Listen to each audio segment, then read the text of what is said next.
All right, thank you. Thank you. All right, that's enough. Come on, let's get this started. Thank you. So I had to do this on really short notice. I'm actually not using any of my own personal gear, even though it looks like, it's my amp, my guitar, and whatnot. But a little bit, this is a bit of an unconventional thing, that I'm doing with Focusrite. I've never actually done anything like this before, where I'm just kind of showing a bit of my process and how I go about recording guitars. And one of the cool things is, the interface I'm using, I don't know if you guys can see, you can see the back of it, but I'm using a 2i2. And I think something that I encounter a lot is people trying to buy their way out of problems. When I started recording, I started with basically nothing. I was recording into a gaming computer that happened to have, an audio input in where you could actually plug a guitar cable into that. And that was good enough to get me started. And I think it's very easy, especially with all the gear out there nowadays, to think I'm not getting the results I want because I don't have the right gear.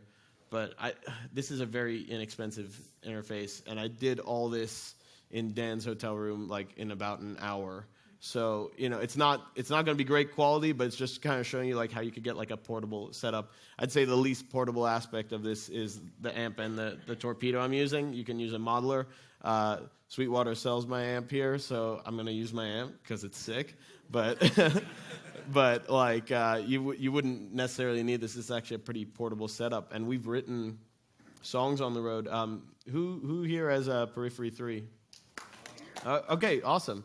So the song Flatline. That was pretty much written backstage in Stage AE, and is that in Philly or Pittsburgh? Philly, I think. Pittsburgh. It's in Stage AE. Yeah, that's backstage there. We just set up a rig and wrote pretty much that song there, into a 2i2 actually. So it just shows you how a portable setup can be cool. I pre-recorded the guitars. Some of you guys may recognize this. You know what? Let's just track this. Let's just do this. Let's mute these out. Record over them, and you can watch me. I probably can't swear, can I? Sweetwater. I can swear. Okay, good, because when I fuck up, I fuck up, and it's bad. All right. So first things first, we're gonna get the click. This click is not exactly what I would use, but whatever. How about we start it in the right place? There we go. We'll count in.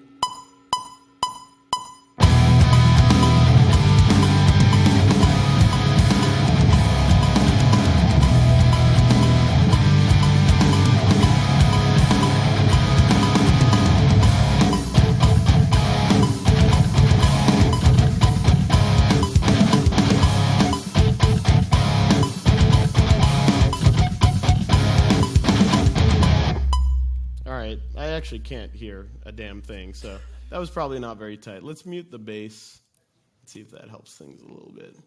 One thing I definitely like to do when I'm recording is, I don't know how you guys feel about this, but actually not recording the second track. You guys know what double tracking is, right? Everybody knows it. So there's kind of a debate over whether you should hear the other track while you're double tracking. I actually prefer not to hear it because I think it can be kind of distracting, unless you want kind of a more raw feel, especially if you're doing different amps, different guitars, or different players on either side, then it can be good. But if I want something that's kind of tight, let's do that again. Let's do that whole take again because I hated that.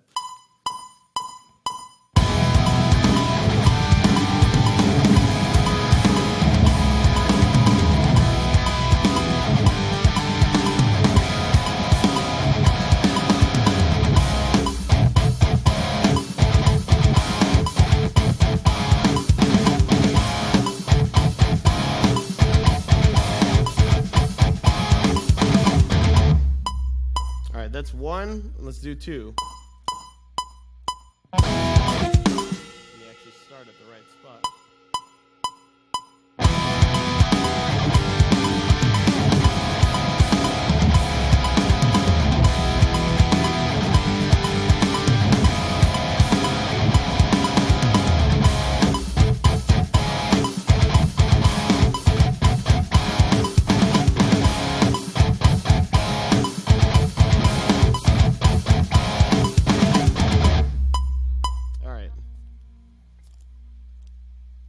hear how that sounds. Don't need that.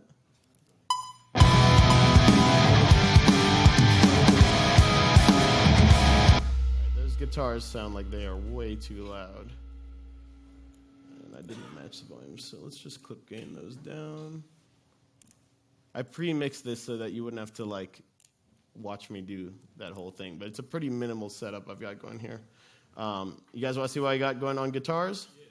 Why not? Let's take a look at that. So guitars are pretty simple. Again, the rule for me is just you want to have the source tone sound as good as possible. I think that this is, I mean, you can hear it's pretty good source tone. So you really shouldn't have to do too much. What I'll do is I'll bus everything out to a guitar bus like I have here. So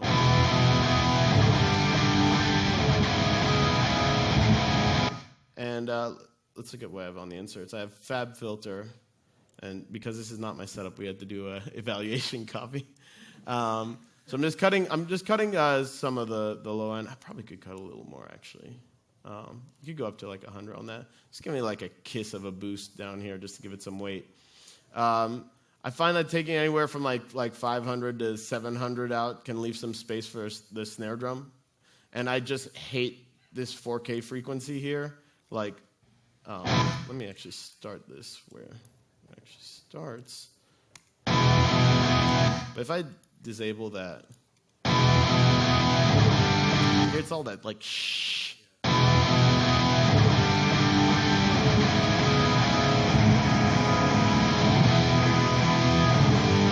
So you just kind of dial that out by ear.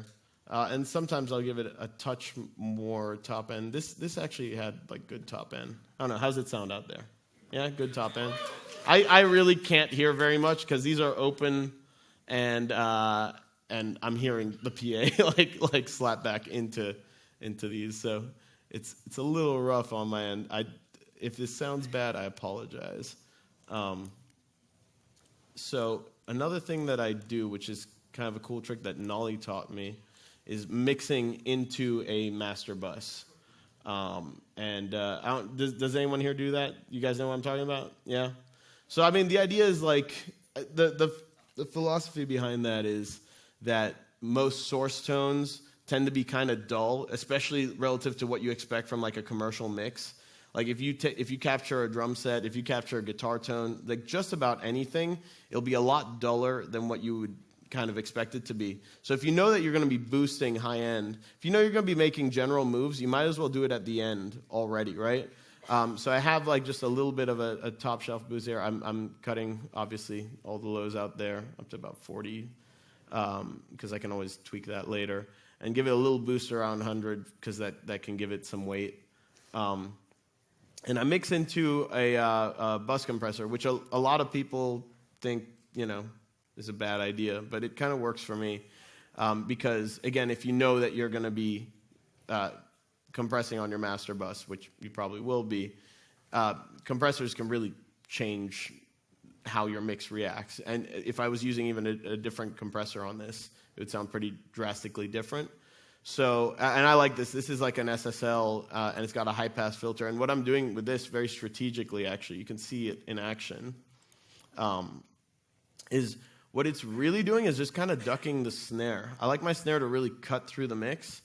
And what I'm having to do with a high-pass filter, I have this set to about 74, and that's basically telling it to ignore the low frequencies. Like, don't compress those. So it's basically side-chaining the low frequencies. And you'll see it should reduce by about 3 on the snare. All right, so this is obviously set way too high now.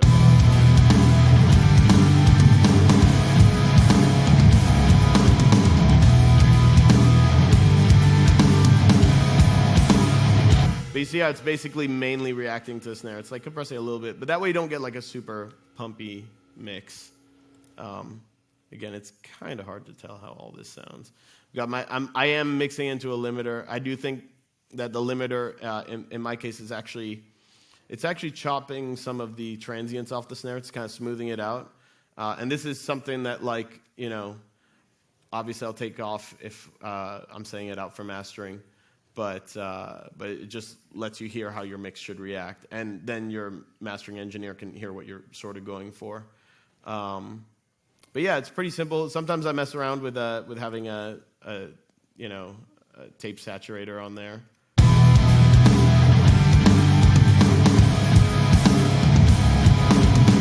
It's kind of a subtle difference. It adds a little low end. Some people say it makes it messy. I have it off for now. The bass tone is god-awful on this because I was working with a bass.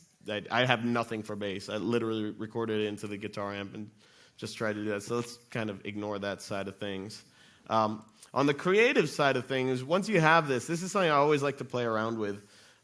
When you have sort of infinite tracks, you can go kind of nuts with layers, but they can just add a lot of flavor. I'm going to try and see if I remember what it was that I was playing. I'm also going to lower my level because it's coming in a little high.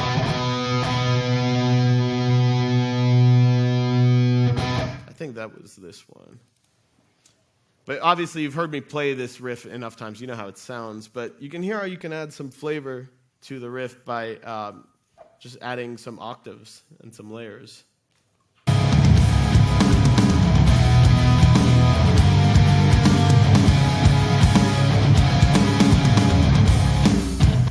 And I think for this other side, I had...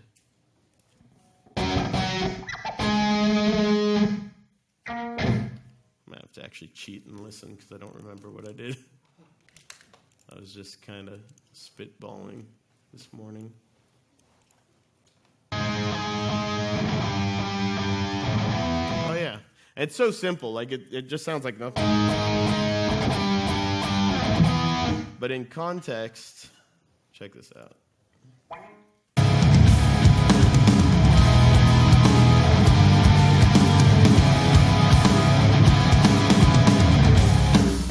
And it just gives everything a lot more texture. I don't know if you guys like that or not, but that is a lot. That's something I like to do a lot.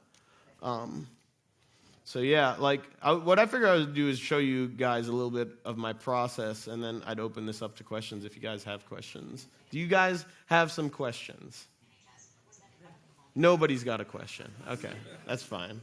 Then we can sit here in silence for the rest of the... You answered all my questions, Misha, in your intro. So yeah, Misha's going to answer some questions. We have some gentlemen in blue that are going to be coming around with microphones. So when Misha calls on you for a question, just wait until one of those gentlemen get to you. Yeah, I think I saw someone over there. Yeah, there were some questions over this direction. There you go. Yeah. Just wait until you get the microphone before you start talking. There you go. Already active. Oh, yeah, hello. So I was just wondering about panning and stuff because we didn't really get into that, and maybe about a little bit about how that interacts with quad tracking. You know, hard panning, I know, is something I watched the Creative Live from Nolly and got a little bit of that top-down mix talk and stuff. But I was wondering about how you like to pan and work your pan in when you're tracking. It's a good question. So actually, if I'm doing left and right, and again, this depends on the context. Right now, you can see here, like, this is hard panned. So my guitars are over here. They're hard panned. What I could do with the layers, for example, is bring them in, and this is something I might do if I wanted, so they don't occupy exactly the same space. The reason I have them hard panned is because for these layers, I kind of wanted it to be like you can't tell what guitar is playing what part. It just kind of all meshes together, and you know you might be tempted to use different like guitar settings or amps or whatever for the layers, but this I'm having everything kind of uniform. But generally speaking, if I'm doing only 2 tracks, from my taste, I'm probably hard panning it. And if I was going to do something a bit more raw, then maybe not. Or maybe do like uneven panning. And if you want it to sound more raw, like you could go with completely different guitar tones. You'll be surprised with how much your ears kind of make up the difference. I think a good example of this is if you listen to like Slipknot recordings, like you will... If any time that it's soloed, or if you actually like, especially their older stuff, if you just listen to one side, you see how drastically different the guitar tones are and what you can get away with. So that's a way to like sort of add some texture. And you might think like, oh, it's really imbalanced. Like the left side has way more low end or whatever, but it kind of evens out in the mix. It's kind of interesting. So those are my basic rules for panning there. Yeah, I see a question there in the middle. I don't know if it's tough to get a microphone. Just launch it, you know?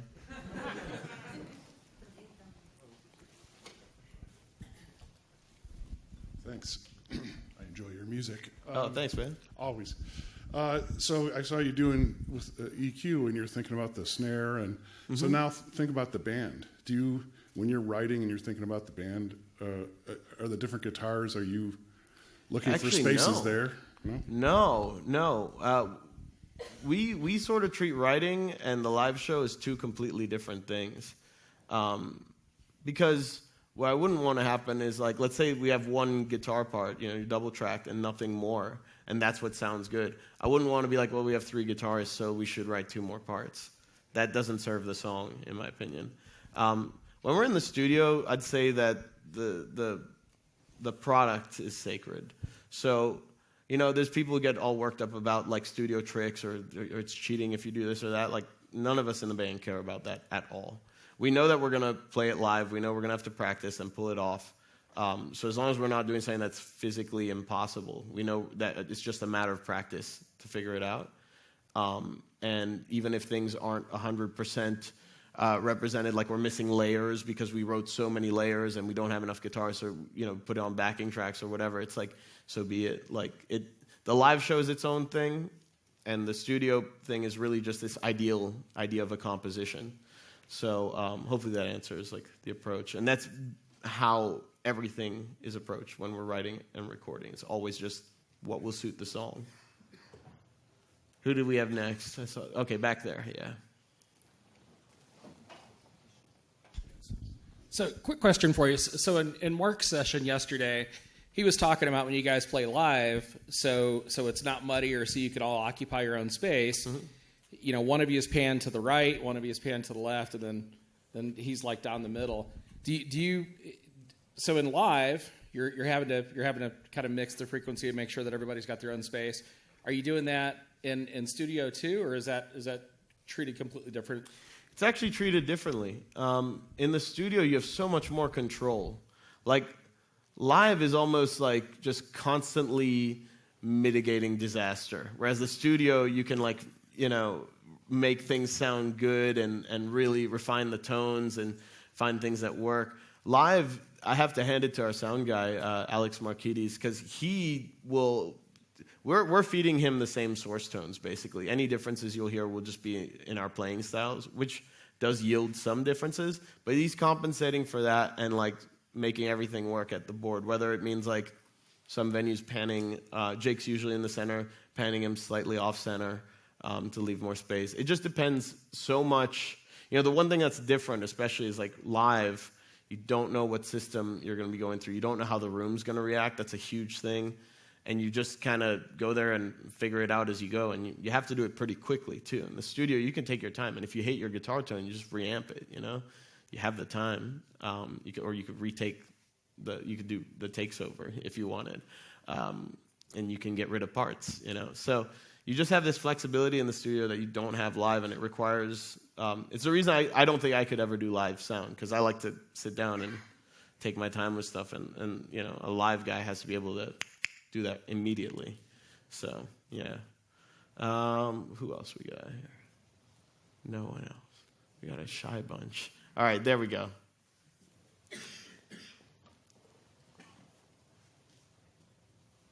What was one problem that you had a lot of difficulty solving, or maybe it took you a long time to figure out how to address it, and how did you solve that problem from a recording standpoint? Okay, well, that's pretty vague. Can you narrow that down a little bit? Like, what are you thinking? I was wondering if there was, like, some major light bulb moment that you've experienced that kind of took your abilities to the next level with respect to something. See, it was kind of a general. That's a really good question, but not for the reason that you think. Because the answer is no. The answer is definitely no. And I've seen people wonder about this. And it kind of goes back to what I was saying about, like, buying your way out of problems. Like, some people hope that there's this, like, one plugin that's just going to be like, oh, dude, that's the plugin. Like, you get that, and it's all good. Mixing there's so much going into mixing. the more and more that I've learned about it, and I wouldn't even consider myself good at mixing. Someone like Nolly is good at mixing, and I've learned a lot from him. And even what he's taught me has been very small moves or just different concepts, like top-down mixing into your master bus. That's just a concept. That doesn't actually tell you anything. You still have to use your ears. There's no secret setting that will work. And if it works for this one song, it may not work for another song because that's at a different tempo and it's a lot more intense or it's faster or whatever. The truth is that it's how you sort of interpret this information that you're given. And all these little tips that I've gotten have always been they've just been little tips, but then they add up. And then you slowly chip away at your mix. And the other thing is just sort of spending time with it, At the end of the day, it's like nothing beats the 10,000 hours. So I wish I could tell you there was like a light bulb moment that turned that into 5,000 hours, but that's just not true. I think you just need to. I could also give you guys a little bit of like real talk if you want, but this is gonna break some of your little hearts. But you know what? I hate to say it, but some people don't have it. What it really starts with is having an ear. You can have all the technical knowledge, and I know some people who know more about mixing than I will ever know in my life, but just don't really make mixes that seem to capture anyone's interest. There's some people who I think do incredible mixes who barely have any idea what they're doing, but they're just following their ear. I'm not trying to discourage anyone from mixing. You definitely will only find out by trying and by putting the work in. But it's also a sliding scale. What it means is that some people will find it a lot easier than others. Like Nolly's ear is insane. I remember when I first became friends with him, he was asking me for mixing tips, And then within a year, he was teaching me how to mix.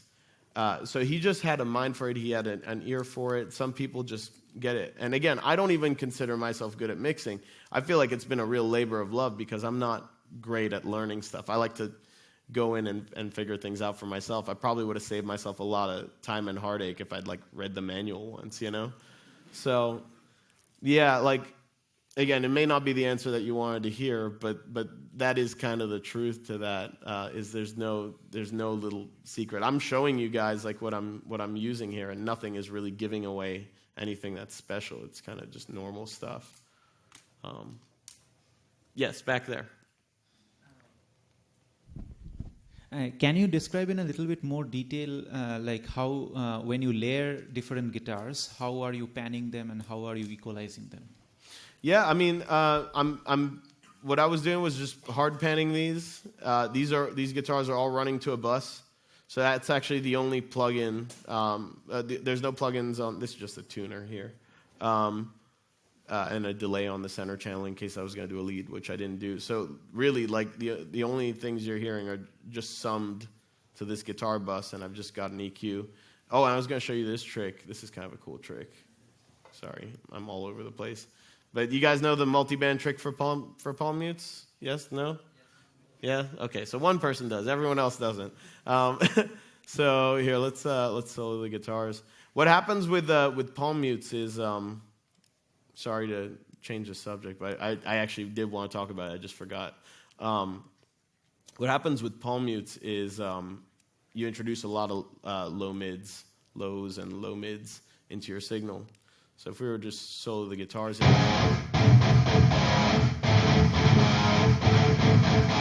So what you can do is just compress those frequencies. And I really like Pro MB, you can see on a graph what's being affected.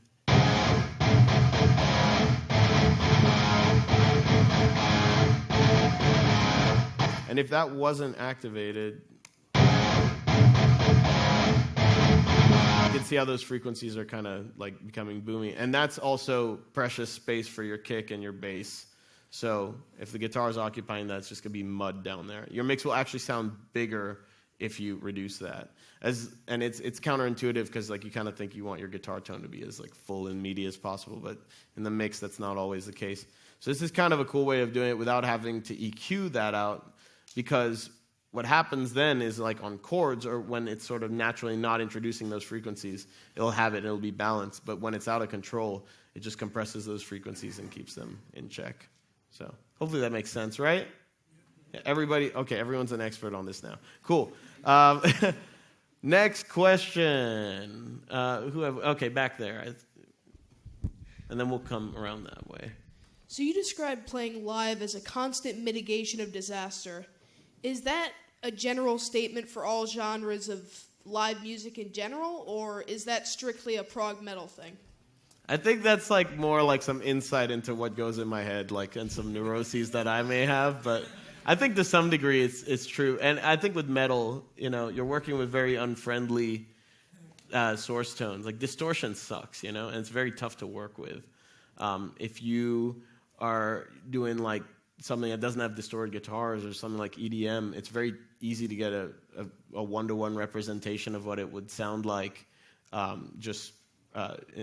like in the studio version. But live guitars, distortion, screaming, and drums that are just going all out with cymbals. The cymbals especially are just a lot of trouble, especially in smaller venues and venues that don't have good sound systems or appropriate sound systems. Yeah, it is literally, for the sound guy, mitigating disaster.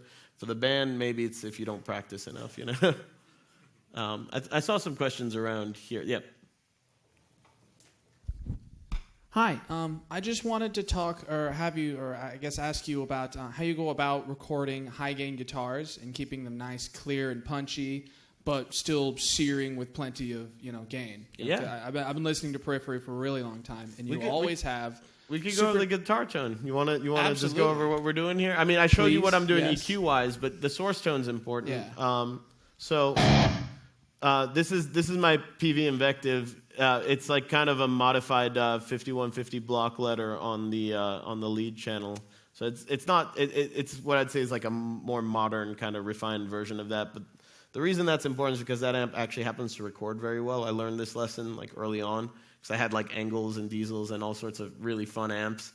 And I had a buddy of mine, Mark Lewis, who's a producer, being like, dude, the 5150 is the only amp you should be using. I'm like, you could get those used for like $600. And I was like, that's so disappointing. Like, why is that the amp? But there's just something about the way it sits. And I think it's been used on so many metal recordings that it's what your ear almost associates as metal tones. So it's a good starting point. One thing that I like to do is I like to put an overdrive in front of the circuit. This amp actually has that built in. So you can hear it without it. It's kind of woofy, right? If you put it on, it tightens up. And what it's doing is basically removing the low frequencies from hitting the front end of the amp. When you tune lower, have thicker strings, and do palm mutes like that, the amp's not really designed to handle that as well. So this is basically a way to give it frequencies that it can represent in a tight manner. Then beyond that, I'm probably using a little too much gain, so I may be breaking my rule right now, but I'd like to use as little as I can get away with. Now, it doesn't mean going sort of...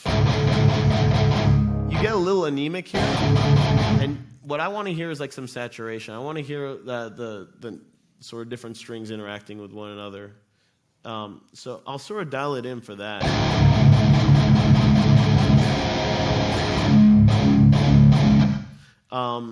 I also have the gate eating into this a bit. I'll aim for that. And generally speaking, my rule with a good amp is that you shouldn't really have to mess with the EQ too much. Right now I've got this set to 6.5, 4, and 6. But I always start with that at flat. And you really just want to listen for something balanced. I mean, if you don't really know what to be listening for, you can always use like an EQ plugin. You want something that's like doesn't have like crazy peaks in strange places. Now, a big part of what I'm doing here, I mean, you guys know what a load box is? You guys understand how I'm recording this? Or should I explain? Maybe I'll explain it real quick. But basically, I'm not using a cab. This is getting the powered signal from the amp, which a tube amp you need. And the powered signal needs to go somewhere.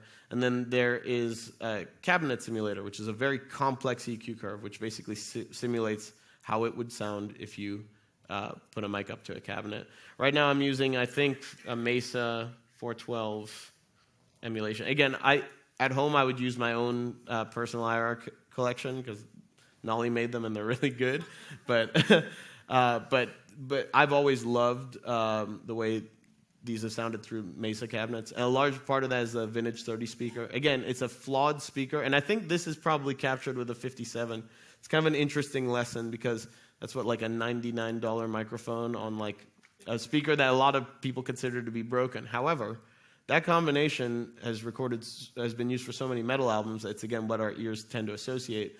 So anytime I see someone with like, oh, it's like a Vintage 30 but better, or it's a 57 but better, I always find that actually takes away some of the characteristic that I like about it.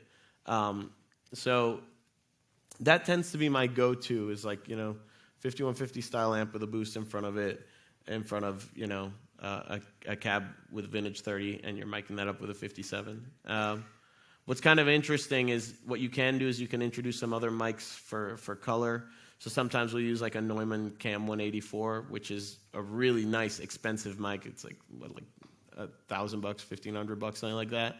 But we'll only mix it in about 20%. You're still hearing like mostly SM57, and it just goes to show like there's a lot of like inexpensive gear that can yield very good results. Obviously, if I didn't have this, I'd probably be using an AXFX or some sort of software modeler. You can use all sorts of stuff, but these general rules that I've been talking about, you should be able to dial just about anything like that.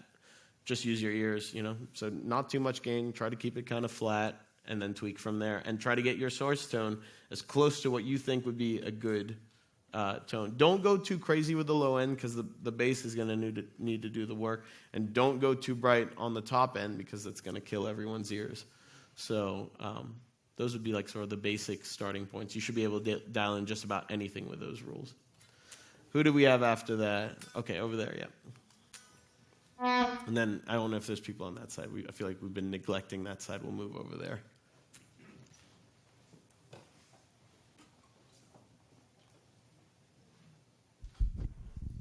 I had a quick question about how you or Periphery in general kind of draw the line between writing and recording.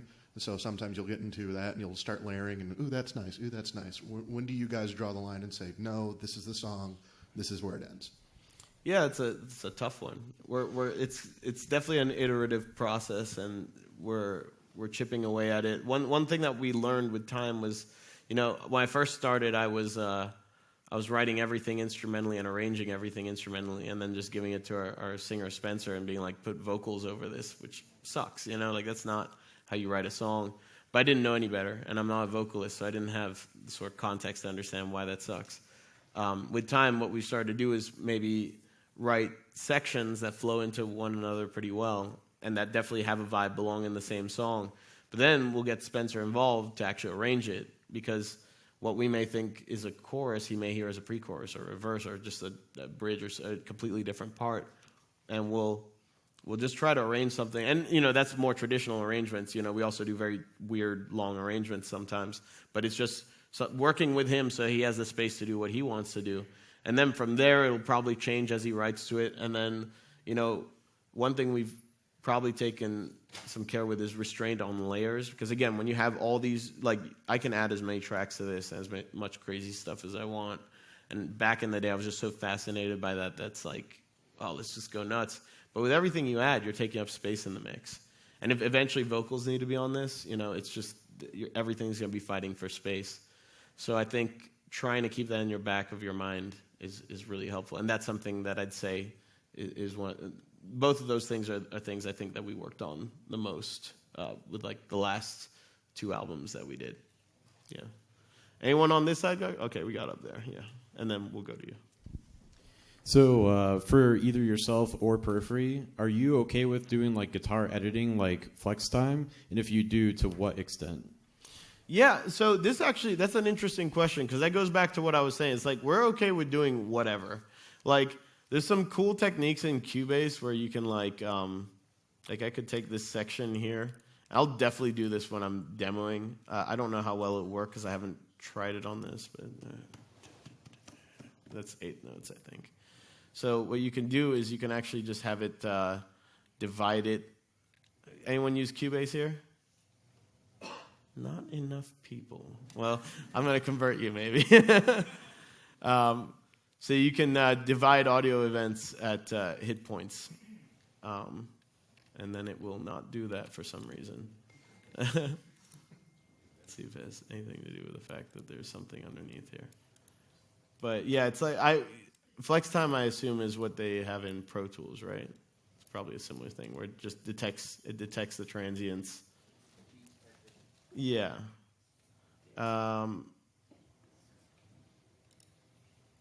Okay, well that's just not working right now for some reason. Again, this is not my setup, so don't understand why you are not doing the thing you're supposed to do. Okay, that is kind of Cubase also, though, but I shouldn't be saying that. Yeah, whatever. It would chop that up. You can hit Q for quantize. It'll grid it. And, I mean, you can also manually cut this stuff up by hand, which I'll do all the time. Because, again, I don't think that... I think that people are human. One really convenient thing, you can just, like, slide the audio around here. Move the transients. So you can, like, tighten this up without too much work. Though these seem to be pretty good because I'm amazing. No, I'm just kidding. That's a Mark Holcomb joke. That's not a Misha joke. But yeah, you can just slide those around, and I would definitely encourage you to do that. Like, why create more work for yourself? You're not trying to prove anything to anyone, unless you are. But I'm not. Like, it's really just like, for me, it's about creating a composition. I consider myself a composer when I'm doing this. So whatever will help me get the result that I want, So a couple little tricks. I don't always like to just chop this up. I'll always leave a little bit of space here, on there. And I don't like to do like what I'd call like the sort of Born of Osiris chop, which, I mean, it's stylistic. It's what they like to do, but like they will just straight up chop it like that. It's just a little too robotic. So I'll leave the tails there. But you can do whatever you want, man. Like it's just a stylistic choice. So don't let if anyone tells you otherwise, just tell them to off because they're idiots. All right, I think we had a question there, and then we'll get to you. All right? Yeah. What do you do to go into cleaning up a DI signal instead of using an amp? Okay, for a DI signal? Yeah. I mean, well, when you say clean, why would you need to clean up a DI signal? I don't know, like maybe it's not as clear as I expect it to be. Maybe the guitar's not as perfect. That's bad. That's not a situation you want to have. So that's something that you want to make sure on the front end is good. Right. When I'm recording at home, in Cubase, there's a way to set up sort of tracks that, like for example, if you put these, in a folder. Where's add to folder? I don't know where anything is right now.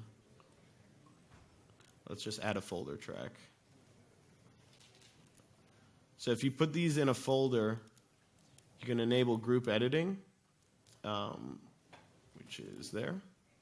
And then you'll treat the audio, everything that's in that folder. So what I'll do then is I'll have one be the regular track, one be the DI. The DI will be going to nothing, so you won't be hearing it. But it'll be recording passively, and I'll use like a DI box. I think I use a Radial J48, and that's pretty clear. That's transparent. I'm making sure I get my levels good before I track anything. But the idea being that I'll go and do all these edits that you saw, but the DI track will also be getting edited in parallel. Just automatically selected when I click on one. And if I cut it here, look, they're both cut. Do that.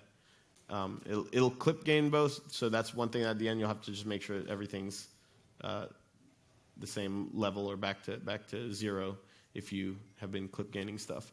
But that will give you then an edited reamp track, a DI track. And if you have a clear signal, then it's perfect. When you run it through, it should be absolutely perfect. So those are the sort of front end steps I take. And yes, I had to learn that stuff the hard way. I definitely the first few times I ended up with like not usable DIs. So get a good DI box, and not like a Neve with like a transformer that gives it warmth or whatever. Get something transparent, like for guitars specifically, because what you want when you're reamping is for it to basically sound like it was coming out of your guitar, not your guitar into a Neve preamp into your amp, which you would never do in real life, you know? So just be careful of that kind of stuff. All right, I think we had a question here.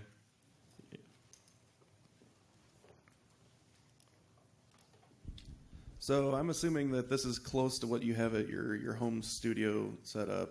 This is a very minimal version. Okay. Like, what about when you're on the road with? this is with the more band? what it would look like. Okay.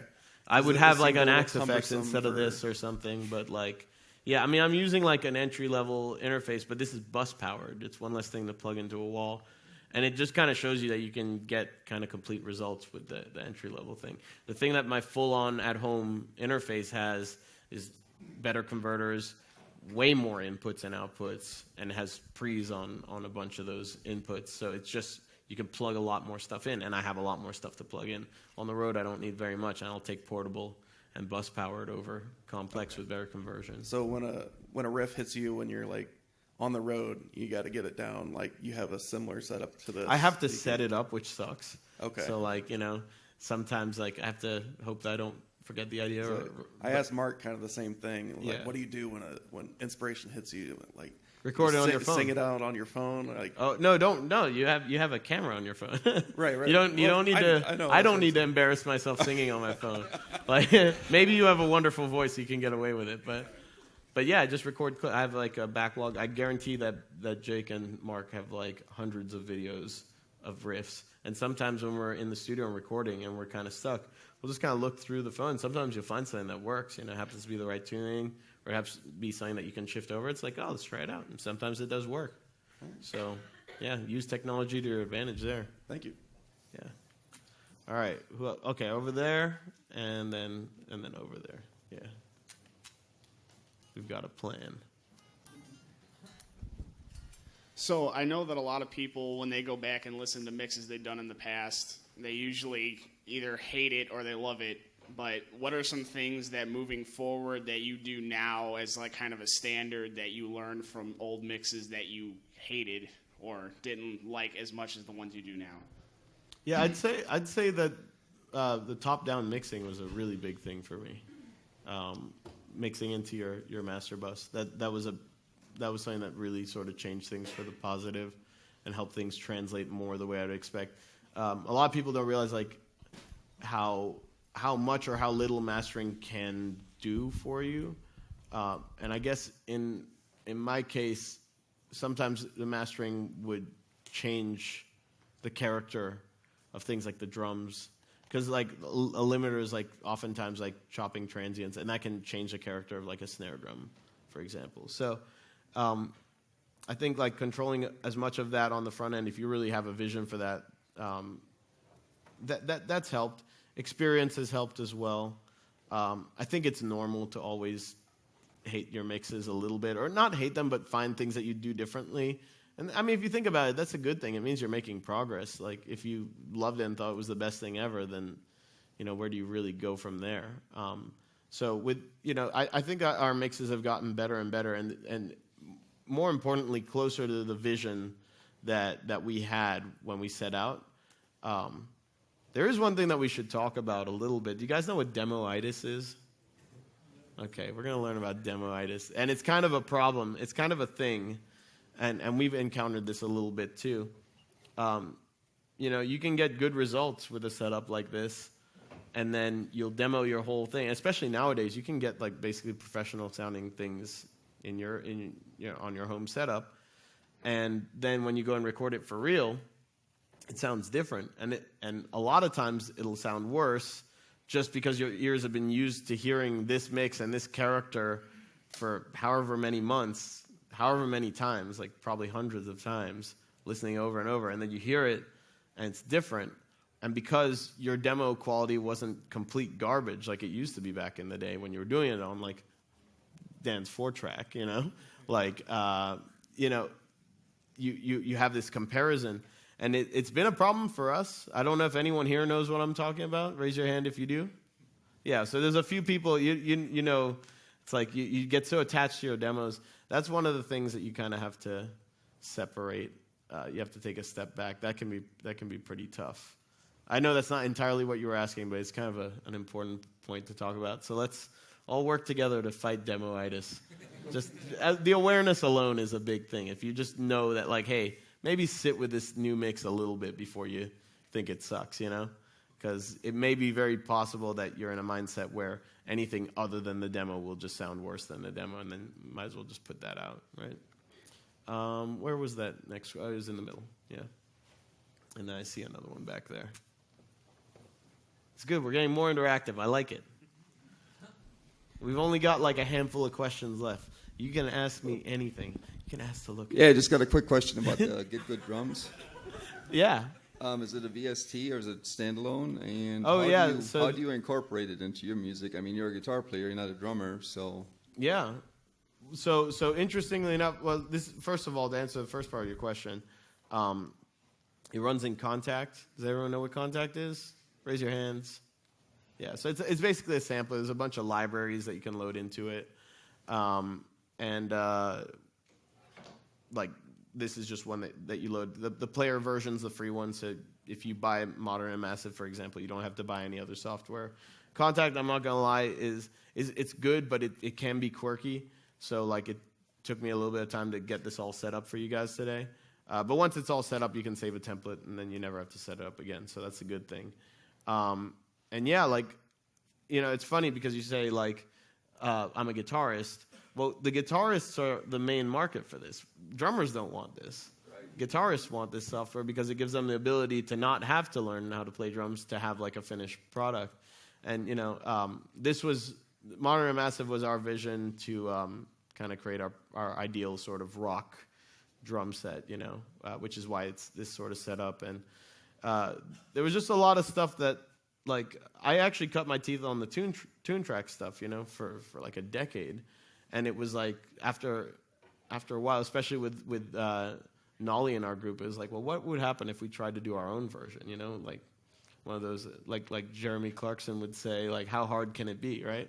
Except, like, it turned out that we were able to get something pretty cool. And something that was very much fitting the style of what we wanted. We always felt that, like, it was kind of tough to get punch out of other drum libraries, and that's something that we focused on with this. And then, yeah, like, programming it, like, this is one of the reasons I love Cubase, is because you have the drum editor here, which, you know, you can customize all this stuff. Again, I'm using a really basic map, just the general MIDI map, because I didn't want to have to, like, set all this up. But I have a custom map at home on my system. It's all labeled here, and, you know, you just enter these in. And you literally just click notes in like that, you know? And then you can get your ghost notes going here. So yeah, if you want to hear how this just sounds like.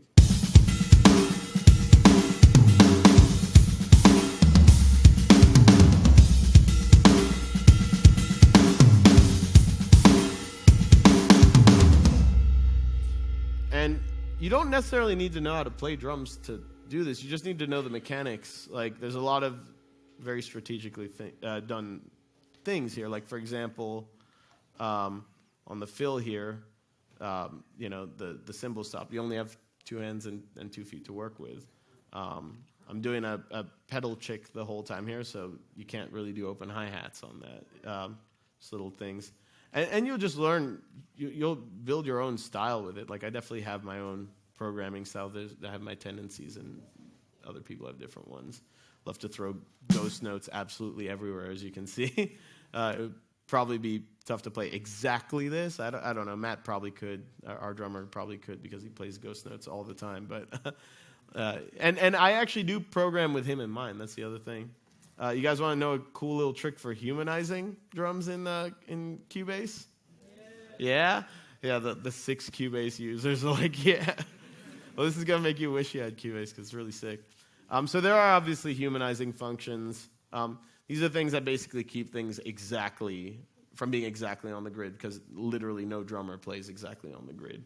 But on your MIDI track, you have this page called MIDI modifiers. and you can adjust the position and the velocity of every hit. And the beauty of this is like you could go in and just quantize this, but then it'll all be like slightly off the grid. This is all like represented as being perfectly on the grid.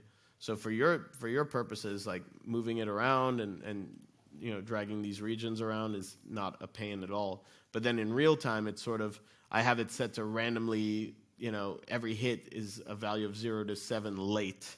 I don't know what it is, clicks probably.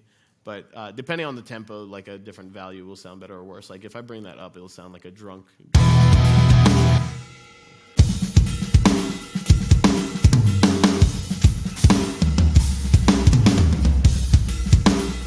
But if you bring it to like kind of a subtle amount, it'll do two things. It'll give it a little bit of swing, unintentional swing, and it'll also prevent any hit from being exactly the same time. Like no drummer ever hits the snare and the kick at exactly. That's physically impossible.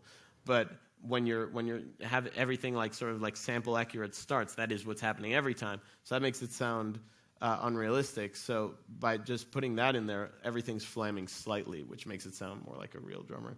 You can also have the velocities, like what I may do is bring the velocities down to trigger it to go into another range. Again, it'll be subtle. You won't necessarily hear this, but what it means, you know, with these drums being hyper-sampled, it means that like for every snare drum, you know, we have like a certain amount of round-robin hits, unique hits, and then different velocity layers. And this may trigger the lower velocity layer sometimes because your drummer's not always going to hit the snare drum exactly the same way. So there's cool little tricks like that. Yeah. And if you don't have Cubase, sorry, pal. Figure it out. But, okay, yeah, I think we have time for a couple more questions. Yeah, you there. I had a quick question to sort of... Okay, we'll get you, and then we'll get you. Sorry about that. Cool. Yeah. You had mentioned earlier with the IRs, are you using just one, or do you blend? And then a sort of follow-up question frequency-wise, do you ever switch out picks to bring out other overtones? Okay, so those are both really good questions. Right now I'm just using one. Generally speaking, I'll use one, or I'll make like a pre-made blend. If I'm blending, it's really just to try to get something unique. I think that it's very easy to just get a good sort of cab sim. I feel like if you're blending a lot because it sounds bad, then maybe you're using the wrong IR, you know? But I like to try to keep that stuff as simple as possible. As far as the picks go, that's a great question. I'm using a really thin pick, and I tend to for rhythm parts. I'm actually not using a tuning or strings that I would use. These are much lighter, and I'm having a lot of difficulty with they're going really sharp when I pick. But if you have a pick that's flexible, it'll like if I was using a Jazz 3, I don't even think I would have been able to record anything in tune. But then for leads, that can be really useful. You get the note definition. It's probably easier to play. The different materials sound different as well. So I think it's a very personal thing, and how you hold the pick as well can affect those things. But again, when you're in the studio, like I'll sometimes have an assortment in front of me, and like sometimes I'll just switch to something else and see if it sounds better. You know, it's just one of those things you experiment with. This is my live pick, and it's kind of my jack of all trades pick. Like it works well in like 90% of situations, so that's what I'm using now. And but in the studio where you can switch out picks between riffs, why not, right? Yeah, and I think you. Yeah, so kind of stepping away from the recording editing side of things, because you said to ask you anything. I know I've watched videos with Mark before where he said like when he wants to write something and he's kind of at a block stage, he'll like change tunings or do something like that. Is there anything that you do that's similar to that? And then also I wanted to ask, because you said ask you anything, what's your go-to comfort food? Ooh, okay. That's yeah, good. I'm going to throw that in there. Okay. I've got answers to both. Yeah, the writer's block. I get asked that a lot, and that's a tough one, man, because I struggle with that a lot. Like little things like the weather. Well, like if it's like what? Sorry if you live here, but if it's like what it's been the past few days, I'm probably not gonna be writing a whole lot. But yeah, different tunings. It's shocking. That's why we have as many tunings as we have. Like. I honestly kind of wish we didn't have as many tunings as we had because it's a real pain sometimes. But man, it has really brought out ideas. I'll admit something I probably shouldn't put out, but whatever. We're all friends. So the first song, we're working on our new album, which will be, called Periphery 4 something. Why are you clapping? You may all hate it. You'll probably all hate it. Yeah, we'll still buy it. That's great. I love that attitude. Buy it, hate it, set it on fire, and send us a picture, Like, Mark had been experimenting with this tuning where we're in our drop C tunings, which is normally C, G, C, F, A, D, but the low string's tuned down to a low G, so you have an octave there. And it's just shifting how you play, and a lot of you'll be playing things that you kind of reach for, and they'll just sound different. And it just inspired so many riffs. So this was the first thing. It was maybe a combination of that tuning and the fact that like we hadn't written together in a while, and we were just kind of chomping at the bit to do it. But like at least the instrumental version of that, of what we put out, like before we were like, okay, this song is done, is like 15 and a half minutes long. So we went kind of nuts with it, and we have another song that's that long called Race Car, and that was kind of the same thing. As Jake and I had like been messing with this 7-string tuning that Tosin actually showed me, where it's like standard tuned 7-string, but drop D, the E string becomes a D. So yeah, you have like drop D on the 6th string and then the low B, and that was just giving us all these ideas. We just kept rolling with it. So changing tunings, you'll be shocked at how much that can really inspire you. Like I have literal evidence of that. And another thing I'll do sometimes is just cover songs. Like sometimes I'll do like orchestral covers of songs I like, or like cover a Meshuggah song because they're my favorite band, and like it just feels good. But it has you like recording, but not in a context where you're writing, and sometimes that can be really helpful. And other times you just got to wait it out. I hate to say it, just do other things. But I don't. If you have a better solution, you tell me, because I don't know. I struggle with it a lot. And comfort food, man, I love cheese. If you couldn't tell. So like cheese fondue is like the best thing ever for me. Bro, is that too bougie? Like I don't know. I'm talking like sandwiches, Cheetos, man. That takes forever. Yeah, no, it doesn't. No, it doesn't, dude. Trust me. If I'm starving, I'll make fondue fast. Believe me. All right, I think we probably have time for like one more. Who is not? Okay, you raised your hand first. We'll keep this quick because I think they're going to want to kick us out soon. Okay, so in interest of keeping it quick, mine's a two-parter. Perfect. Okay, for somebody who's just starting to get into this, Yeah. I played for like 12 years or whatever, but recording, other than videos on my laptop, like what equipment and a little bit of advice would you give? And then the second part, so I guess it's kind of 2.5-parter. You're my best friend Joey's favorite guitarist, and it was just his birthday. Can I get a snap of you telling him that he sucks? We can do that. We'll do that afterwards, okay? All right. Yes, absolutely. That would be my absolute pleasure. It's actually, that's a good way to close this out, though. Not the snap part, but the first part of the question. Because I think this was a little bit of the point, is like we realized not everyone knows what an interface does and like what it takes to get into recording. It can be really intimidating. But basically, this is one of the first things you need. Like aside from having a computer, which you do, you'll need an interface, and this basically lets you interface your guitar or whatever instruments with your computer. You don't have the inputs to plug this stuff in. That's going to do that for you. This basic one has 2 inputs. It has a headphone out and it has monitor outs on it. You're going to need some studio monitors or headphones. And you're going to need a DAW, D-A-W, which is a recording program, a digital audio workstation. And that, we could argue about all day which one's the better one. I like to think of them as languages. I love Cubase because it's the best. No, I mean, it is. But but it's the language I know. So, I mean, they're all super competent, but whatever you learn will just be whatever you're fluent in, and then it'll be kind of, maybe Logic is my second language, and I'm not very fluent in it. Like, I understand a lot about it, but I'm very slow. You want whatever is going to help you build a fast workflow, because you want the minimum amount of work between your ideas and them sort of being realized. Call my son Alan Carter at Sweetwater. Yeah. Tell him what you want. Yeah. But just so that you understand what's doing what, it might be helpful. Like, if you're recording guitar, You're going to want to have like either a setup like this, which may be a bit more intense. You could do a modeling setup, which is doing this, but just digitally. Or they even have software amps now. I'm putting out one with Joey Sturgis very, very soon, so you should get it. It's really, really good. But that's like entirely built into your software, so you don't need it. You literally have this, that, and your guitar and cable. And that's a good starting point. You know, if you have drum software, you can then program your own drums, like I showed you here. And it's surprising what you can get away with. Like I plugged the bass like literally into this setup. It's not a great bass tone, but it works. Again, you can work with what you have, and then as you start to understand what you have, then you'll start to understand why upgrading certain things might benefit you. But really, if you're starting out, if anyone's starting out here, I can't encourage you enough. Really get to know what you have. You'll be shocked what you can get away with, and you might even find some musicians out there, you know, that you really respect, and then you'll see what they're using. They're using even less than you. You'll be like, oh my God, like that's incredible. So use that as inspiration. Like I hate to say it, but if you're not getting the results from it, you're probably doing it wrong.